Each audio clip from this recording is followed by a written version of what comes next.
Unit 5, Lesson 9, Materials and Methods of Wall Painting.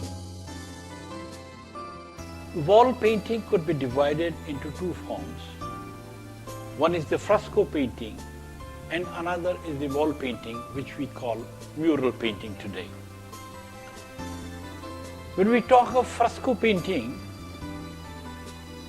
it has emerged from the word fresh. Fresh, when the wall is very fresh, when we have just prepared the plaster of the wall, then when it is fresh, the wall is being painted with the pigment, which does not have gum as a binder. No, you don't mix any gum with the pigment. You directly paint with the mineral colors, earth colors, and the color penetrates into the wall because it is wet. Since it is wet, the color goes inside and makes a thick layer of the pigment. So after it dries, it becomes very strong and it does not fade within the short period of time. It goes for a longer period. So fresco has been very common in India, as well as fresco was very common in the Italy also, in the Western world.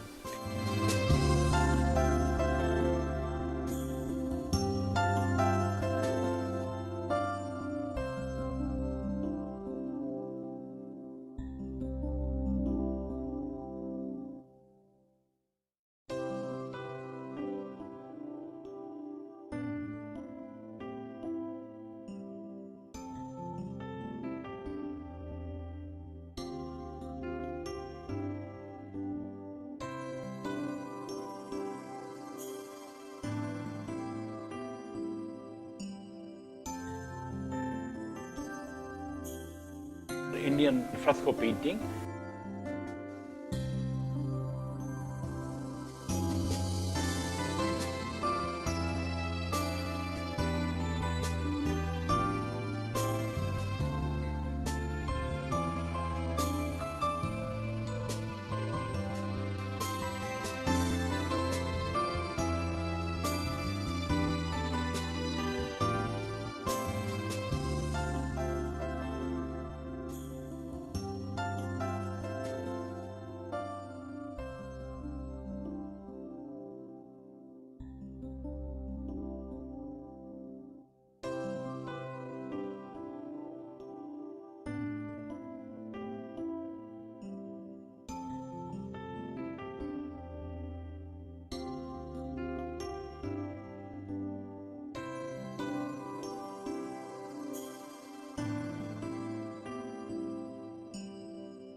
In Italy, there were two kinds of frescoes. One was stucco, another was buono.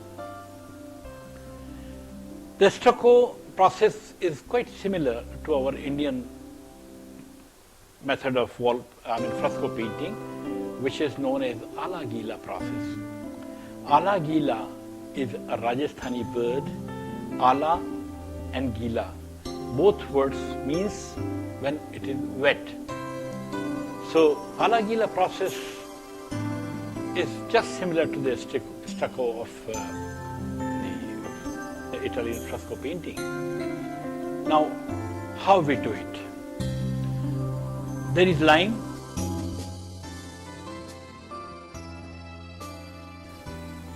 then lime dust, marble dust, gum,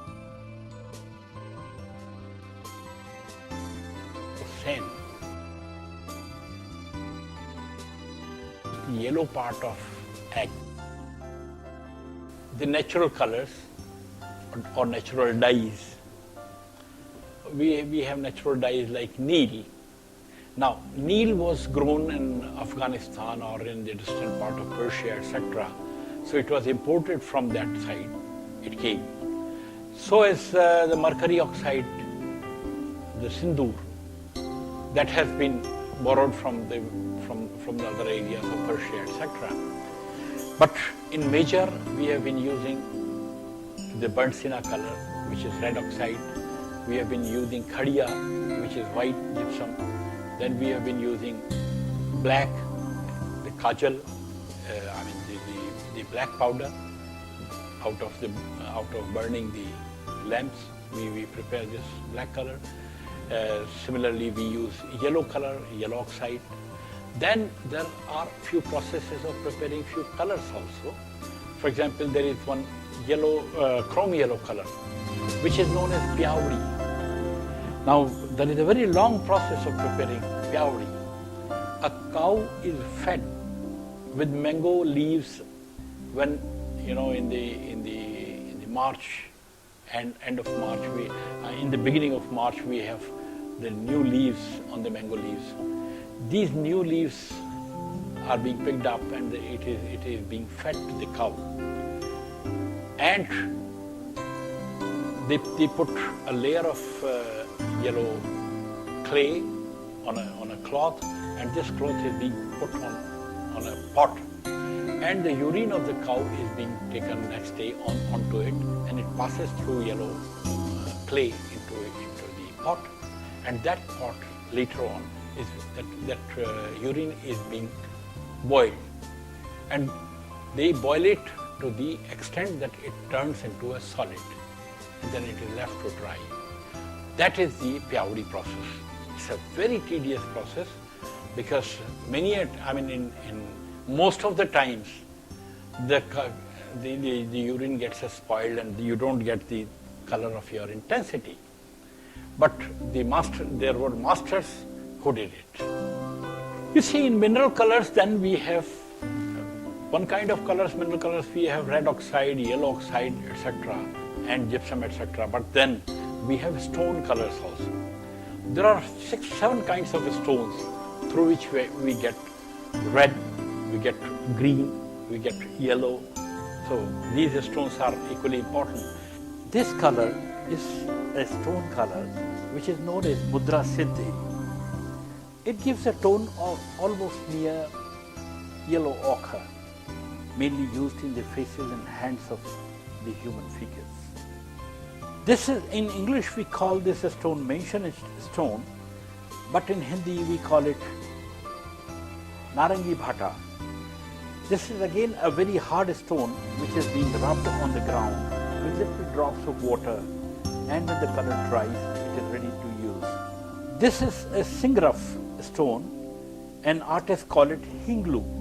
This is almost rose madar kind of color, which is again a stone color, and artists employ a similar process of grinding it. This color is known as Hartal, again a stone color, which gives you chrome yellow color.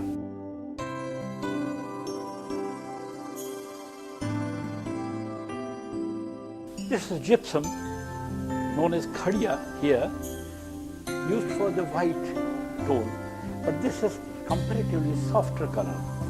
This is rubbed very easily. One has not to work very hard like stone colors. This is Neil, which we call in English indigo. Indigo is being grown on the trees, or we have the plantation of indigo. During the Mughal times, it was brought from Persia and Afghanistan. Nowadays, it is quite much available even in the town because it is being used in medicines as well. This gives us very close to the Persian color, Persian blue.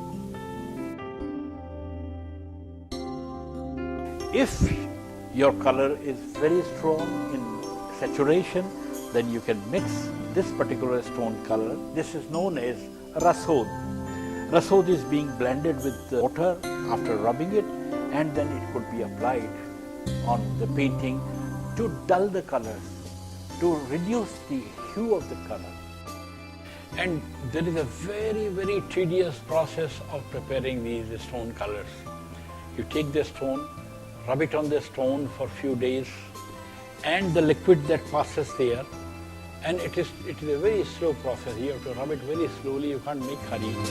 The stone is really hard, and you go on rubbing it with few drops of water, and then the liquid passes. Then you have to dry it. Then again you have to rub it with another stone. Then you filter it a few times, and the color is prepared. So that is the process of preparing the stone colors. Then there are tools. You have agate stone, which is known as hakiki stone, and the color pigments which we require.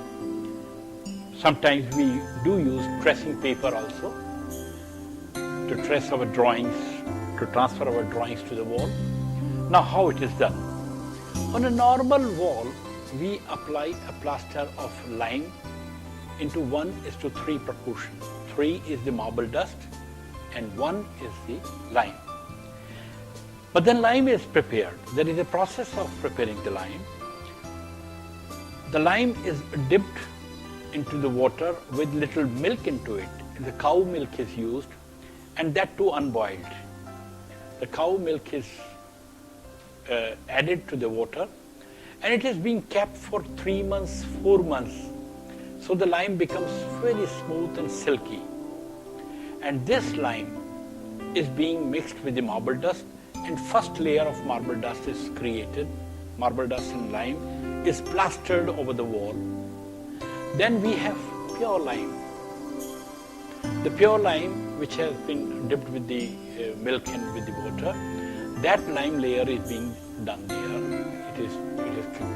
You put a film of this lime, and then when we use a stone known as ghoti, G-H-O-T-I. Ghoti means to burnish. This is a very polished stone, and with this polished stone we just rub the entire wall with very delicately all over the wall. And after rubbing it, we transfer our drawing through a tracing paper on a drawing. If it is very big, then we put the nails into the drawings, and when we pass the nails, there are pinholes, and through these pinholes we just put in a cloth. We take the charcoal or the iron oxide powder, and we just push it on entire paper, and the drawing is this way transferred to the wall. After removing this tracing paper, we just use the brush and create the drawing and start filling the colors. But mind it, in a day, we prepare only that much of wall which we can finish from the time of filling the colors till the end, that we finish it after filling up all the colors, finishing the painting. Then we have to again rub it with the agate stone or with that marble stone which is highly polished. We have to again rub it, and at the end we have to apply a coconut oil onto it. After applying coconut oil to it, you cannot do any paint. You cannot put any pigment. This is the process of fresco painting practiced in Rajasthan from the Mughal period, known as Ala Gila.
tempera painting.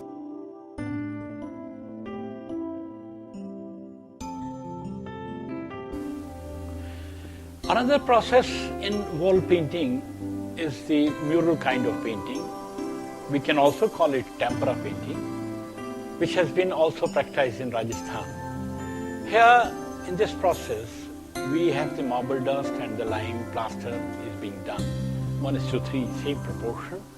And it is a little bit rough kind of wall with lots of textures of sand. And over this, we paint with the colors, pigment colors mixed with the gum. So this is a kind of tempera painting which has been also practiced in Rajasthan. Lots of Havelis have been painted, especially the Shekhawati area. Most of the frescoes have been painted in this tempera process.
The egg tempera process.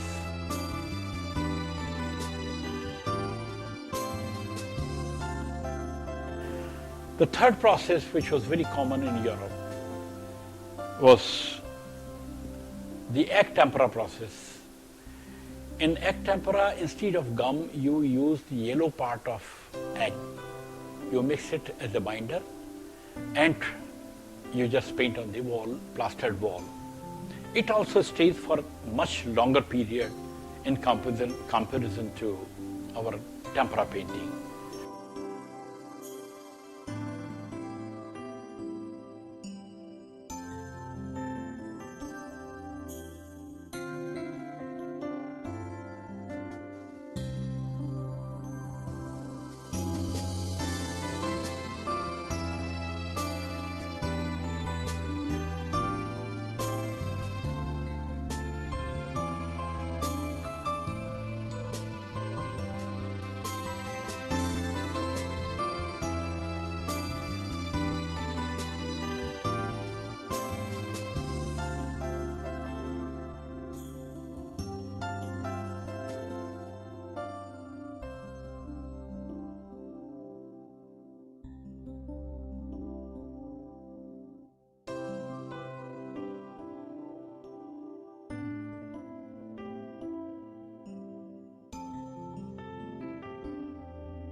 fresco and stucco paintings have the long life, that have the very, very long life.